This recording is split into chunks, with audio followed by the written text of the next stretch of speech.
Ladies and gentlemen, it is here. Treyarch has finally revealed to us the Season 6 DLC4 Black Ops Cold War Season Finale Zombies map. That's a mouthful, that's for sure. It's called Forsaken. It arrives on October 7th. It's the ultimate showdown between Requiem and Omega Group. It is going to be huge. It's going to be epic. It's going to be insane. Everything you could ever want will be in this zombies map. So let's break it down. We're going to do the traditional thing where we read the blog post and whatever, go over the Twitter posts, and then we'll talk about, you know, our feelings, our thoughts, our ideas, and make sure that you post your ideas in the comment section down below. I want to have a conversation. I want to have a dialogue. I want to hear you. It's not all about me. I mean, it is about, you know, it's about me, whatever, but you know, I mean, it's also about you sometimes, you know? I want your guys' needs to be met, all right? It's the kind of guy I am. All right, here we go. Treyarch blog, Black Ops Cold War Zombies concludes on October 7th, Forsaken. The ultimate showdown between Requiem and Omega Group is about to begin. Today, we're proud to reveal the title, logo, and release date for the finale of Black Ops Cold War Zombies. Forsaken will drop on October 7th at the start of Season 6, and like all post-launch Zombies experience in Cold War, this new round-based map, thank God for that, will be available for free, providing the shocking conclusion to the Dark Aether's story's opening chapter. Kind of butchered that last sentence, but you know what I'm saying. As fans have learned in the latest intel throughout Season 5, Requiem's director has plans for Samantha Maxis, employing unorthodox methods to help her understand the powers she has developed during her time inside of the Dark Aether. Requiem and Omega have embarked upon rival operations to extract Sergeant Kazimir Zykov from the Dark Aether, believing that this lost Russian, the Soviet soldier who closed the portal at Project End Station, will be the key to preventing a destructive force from entering our world. And now, Omega, director Sergei Ravanov, has provided Requiem with intelligence detailing a massive new ethereal portal being constructed in Western Ukraine. In case you're a little confused on the characters here, I'm pretty sure Zykov is the guy that... Actually, I have no idea.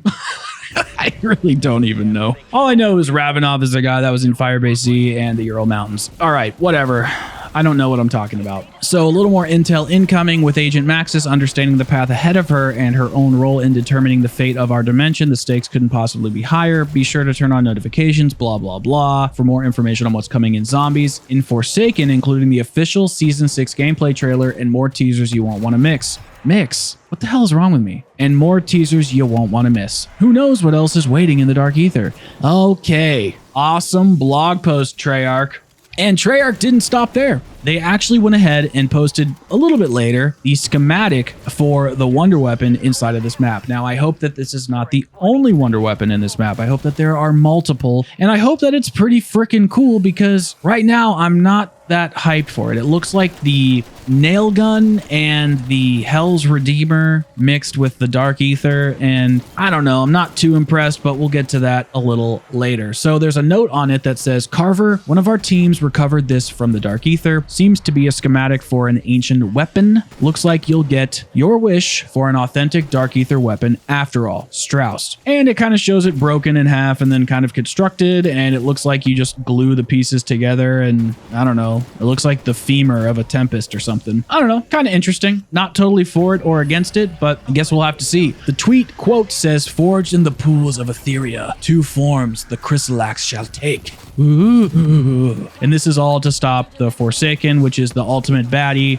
inside of the Dark Aether. Okay, so what do we know about DLC4? Well, so the first thing we know is Samantha Maxis has been locked up by Requiem's director, and he has been putting her through a grueling event of essentially creating portals with her mind and killing people with her mind, threatening to kill her loved ones and her friends and her dog, I think even. Just some horrendous stuff. And if you have an opportunity to listen to the Intel audio logs of Julie Nathanson voice acting these scenes, I recommend it. They're actually very compelling pieces of art, and I really enjoy them. I really, really do. So we know that Samantha Maxis is going to be a key part of the storyline with either putting a portal into the Dark Aether so that the Forsaken can get shoved in there. Who the hell knows? She's going to be integral to killing the Forsaken in some way, shape, or form. Hopefully we get to play as her in some way to like use a unique mechanic for even just a brief moment at the end of the boss fight or something, kind of like that ending sequence with Klaus at the end of Mauer der Toten where he's walking away into the Dark Ether to drop that nuclear warhead we created. So we know Maxis is being tortured and she's going to be set up to do something huge. Now, the next thing we know is that this is the final DLC for Cold War's Season of Zombies. So how exactly are they going to set this up to conclude this season? Because Vanguard Zombies is a prequel to all of this. Are they going to utilize Samantha? Are they going to utilize the Forsaken? Are they going to utilize the Requiem director? Like, is that going to be Eddie? We really don't actually understand how they're going to wrap this up in a little bow, because they may not do that. They may keep it open-ended. They may give us this huge cliffhanger and then go all the way back in time to Vanguard era, pre-D Machina, to just make us wait. I really don't like that. I hope they don't do that. I hope they don't make us wait. I hope they continue with this. And if we're in the Dark Ether, it doesn't matter what weapons we have. It doesn't matter what time period we're in. Zombies shouldn't be affected by any of that crap. It shouldn't. It should be its own unique experience. So what if we have World War II weapons? So what if we have World War II field upgrades? It doesn't matter if we're in some time-space continuum bullshit, Dark Ether, reality nonsense, because that's not happening in World War II. So why can't we take the weapons from World War II and continue the story forward if we don't wrap it up and they give us some lame cliffhanger? So a little interesting. I don't know. Just wanted to put that out there.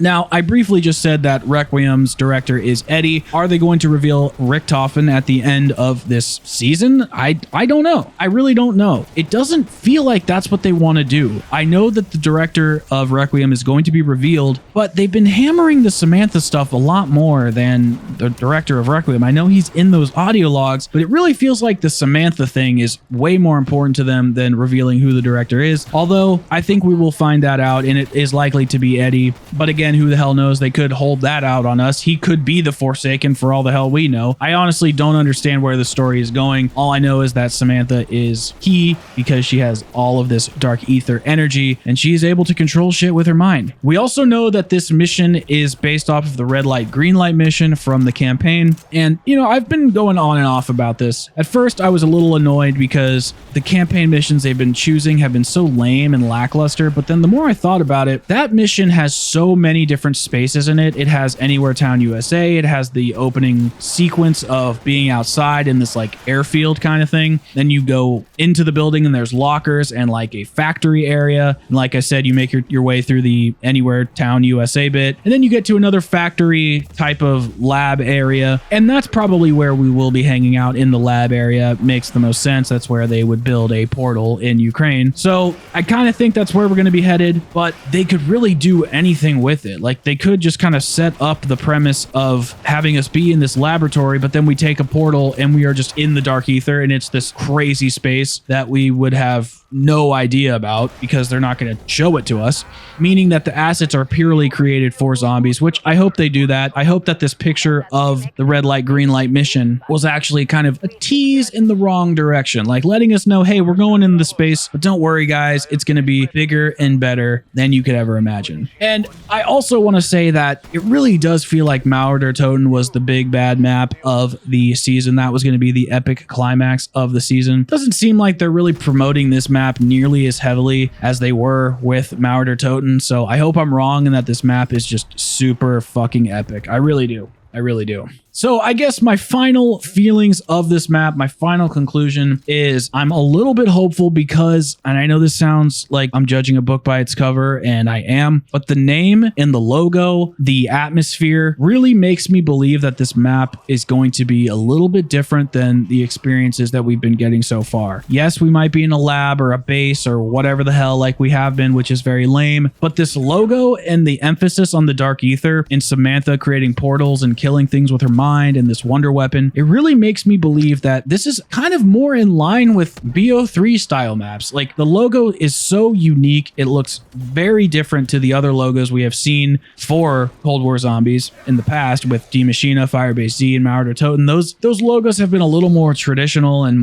those logos have been a little more modernized to fit this like multiplayer aesthetic that's trying to move over into the zombies lore. And I really think that this looks more creative, more outlandish outlandish, more outspoken, more bold. And I'm happy that that's the route they're taking with it. I hope that this map blows us out of the water. I hope it's fantastical. I hope that it's dreamy and just space-like and just, I don't know, just takes you to another dimension. That's why Black Ops 3 and 4 were so unique with their map styles. Every map felt unique and special and like you were going to a world that you had to explore to get out of, and these other maps just haven't really done that for me. So I really think just because of the Wonder Weapon tease, the logo, and the heavy emphasis on the Dark Ether that I'm feeling old school Zombies vibes. I really am. And old school as in 2015, not like Black Ops 1 and 2, which you could include that with Origins, but these really just feel like a unique spin on what we've been getting with this bland, drab, uninspired zombie season. So really excited to see where they take this, obviously, as a Zombies fan. Hope the Wonder Weapon is a little more exciting than the nail gun, femur bone, Hell's Redeemer thing we got going on here. It's a little underwhelming. I hope it's really beautiful and unique looking and has an awesome ability and just kicks ass and takes names and all the cliche crap I'm saying right now. But other than that, guys, that's going to do it for this video. I don't know how I took 2 minutes of content from Treyarch and turned it into 13 minutes. I'm sorry about that. But anyways, guys, make sure you like the video if you liked it, disliked it if you didn't, and subscribe for more if that's something you're into, and I will see you guys in another video.